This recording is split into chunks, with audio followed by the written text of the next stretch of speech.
ಕೋಳಿ ಬಸ್ಸಾರು ಅತಿ ಕಡಿಮೆ ಸಾಮಗ್ರಿಗಳನ್ನು ಬಳಸ್ಕೊಂಡು ಮಾಡುವಂತಹ ಒಂದು ರುಚಿಯಾದ ಸಾಂಬಾರು. ಹಾಗೆ ಇದು ಮುದ್ದೆಗೆ ಮತ್ತು ರೈಸ್ಗೆ, ಇಡ್ಲಿಗೆ ತುಂಬಾ ರುಚಿಯಾಗಿರುತ್ತೆ ಸ್ನೇಹಿತರೆ.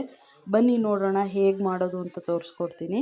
ನಮಸ್ಕಾರ, ಆಶಾ ಆಚಾರ್ಯಾಸ್ ಕನ್ನಡ ಚಾನಲ್ಗೆ ತಮಗೆಲ್ಲರಿಗೂ ಸ್ವಾಗತ. ಮೊದಲಿಗೆ ಒಂದು ಪಾತ್ರೆನ ತಗೊಂಡಿದ್ದೀನಿ.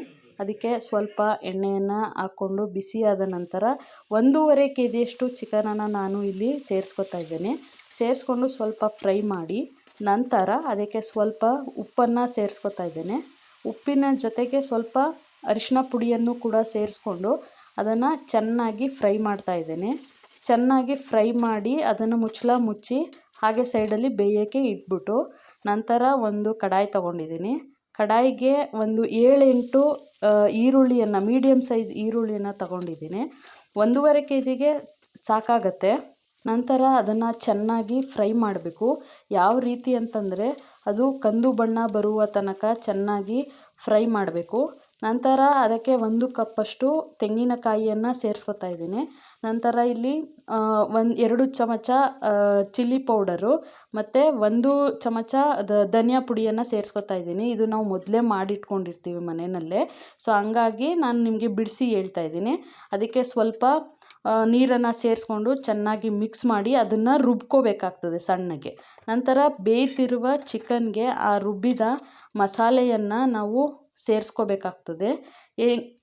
ಸೇರಿಸ್ಕೊಂಡು ಸ್ವಲ್ಪ ಮಿಕ್ಸ್ ಮಾಡಿ ಸ್ವಲ್ಪ ನೀರನ್ನು ಸೇರಿಸ್ಕೊಳ್ಳಿ ಸ್ನೇಹಿತರೆ. ಸ್ವಲ್ಪ ಗಟ್ಟಿಯಾಗೇ ಇರಬೇಕು. ಏನಕ್ಕೆ ಅಂದರೆ ಅದು ಮಸಾಲೆಯನ್ನು ನಾವು ಸ್ವಲ್ಪ ಸಪ್ರೇಟಾಗಿ ತೆಗೆದಿಟ್ಕೋಬೇಕಾಗ್ತದೆ. ಏನಕ್ಕೆ ಅಂತಂದರೆ ಅದನ್ನು ಲಾಸ್ಟಲ್ಲಿ ಚಿಕನ್ ಜೊತೆಗೆ ಫ್ರೈ ಮಾಡಬೇಕಾಗ್ತದೆ. ಸೊ ಹಂಗಾಗಿ ಅದನ್ನು ಗಟ್ಟಿಗೆ ಇರಲಿ, ಸ್ವಲ್ಪ ಮುಚ್ಚಿ ಅದನ್ನು ಬೇಯಲಿಕ್ಕೆ ಬಿಡಬೇಕಾಗ್ತದೆ. ಬೇಯಲಿಕ್ಕೆ ಬಿಟ್ಟಾದಮೇಲೆ 1 ರೌಂಡ್ ಮಳ್ಳದ ಮೇಲೆ ನಾವು ಆ ಚಿಕನ್ನಿಂದ ಸ್ವಲ್ಪ ಅಂದರೆ ಒಂದು 3-4 ಚಮಚದಷ್ಟು ಮಸಾಲೆಯನ್ನು ಸಪ್ರೇಟ್ ತೆಗೆದಿಟ್ಕೋಬೇಕಾಗ್ತದೆ. ನಂತರ ನಮಗೆ ಎಷ್ಟು ಪ್ರಮಾಣದಲ್ಲಿ ನೀರು ಬೇಕಾಗ್ತದೆ ಸಾಂಬಾರಿಗೆ ಅಂದರೆ ಸ್ವಲ್ಪ ತೆಳ್ಳಗಿದ್ರೆ ಸಾಂಬಾರು ತುಂಬ ರುಚಿಯಾಗಿರ್ತದೆ. ಸೊ ಹಂಗಾಗಿ ಎಷ್ಟು ಪ್ರಮಾಣದಲ್ಲಿ ನೀರು ಬೇಕು ಅಷ್ಟು ನೀರನ್ನು ನಾವು ಅದಕ್ಕೆ ಸೇರಿಸ್ಕೋಬೇಕಾಗ್ತದೆ. ನಂತರ ಮತ್ತೆ ರುಚಿಗೆ ತಕ್ಕಷ್ಟು ಉಪ್ಪನ್ನು ಅದಕ್ಕೆ ಆ್ಯಡ್ ಮಾಡ್ಕೋಬೇಕಾಗ್ತದೆ. ಅಂದರೆ ರುಚಿ ನೋಡಿಬಿಟ್ಟು ಆ್ಯಡ್ ಮಾಡ್ಕೋಬೇಕಾಗ್ತದೆ. ರುಚಿಗೆ ತಕ್ಕಷ್ಟು ಉಪ್ಪನ್ನು ಸೇರಿಸ್ಕೋಬೇಕಾಗ್ತದೆ. ಸೇರಿಸ್ಕೊಂಡು ಮತ್ತೆ ಅದನ್ನು ಚಿಕನ್ನ ಒಳಗಡೆನೆ ಬೇಯೋಕ್ಕೆ ಬಿಟ್ಬಿಡಬೇಕು. ಈ ಕಡೆ ಒಂದು ಮಿಕ್ಸಿ ಜಾರ್ಗೆ ಸ್ವಲ್ಪ ಮೆಣಸು, ಒಂದು 4-5 ಹಸಿಮೆಣಸಿನ್ಕಾಯಿ, 1-2 ಗೆಡ್ಡೆ ಬೆಳ್ಳುಳ್ಳಿ ಮತ್ತು ಸ್ವಲ್ಪ ಕೊತ್ತಂಬರಿ ಸೊಪ್ಪು ಇಷ್ಟನ್ನು ನಾವು ಮಿಕ್ಸಿ ಜಾರ್ಗೆ ಸೇರಿಸ್ಕೊಂಡು ಅದನ್ನು ಸಪ್ರೇಟು ರುಬ್ಕೋಬೇಕು. ರುಬ್ಕೊಂಡಾದಮೇಲೆ ಒಂದು ಕಡಾಯಿಗೆ ಸ್ವಲ್ಪ ಎಣ್ಣೆಯನ್ನು ಸೇರಿಸ್ಕೊಂಡು ನಾವು ಮಿಕ್ಸಿಯಲ್ಲಿ ರುಬ್ಬಿರ್ತೀವಲ್ಲ ಆ ರುಬ್ಬಿರೋ ಮಸಾಲೆಯನ್ನು ಸೇರಿಸ್ಕೊಂಡು ಸ್ವಲ್ಪ ಹಸಿ ವಾಸನೆ ಹೋಗೋವರೆಗೂ ಫ್ರೈ ಮಾಡಬೇಕು. ಅದಕ್ಕೆ ಸ್ವಲ್ಪ ಉಪ್ಪು ಸೇರಿಸ್ಕೊಂಡು ಫ್ರೈ ಮಾಡಿಕೊಂಡು ನೆಕ್ಸ್ಟ್ ತೆಗೆದಿಟ್ಕೊಂಡಿರೋ ಮಸಾಲೆಯನ್ನು ಸಹ ಸೇರಿಸ್ಕೊಂಡು ಅದನ್ನು ನಾವು ಚೆನ್ನಾಗಿ ಫ್ರೈ ಮಾಡಬೇಕಾಗ್ತದೆ. ಹಸಿ ವಾಸನೆ ಹೋಗೋವರೆಗೂ ಫ್ರೈ ಮಾಡಿಕೊಂಡು ಸ್ವಲ್ಪ ನಿಂಬೆ ರಸನೂ ಕೂಡ ಅದಕ್ಕೆ ಆ್ಯಡ್ ಮಾಡ್ಕೋಬೇಕಾಗ್ತದೆ.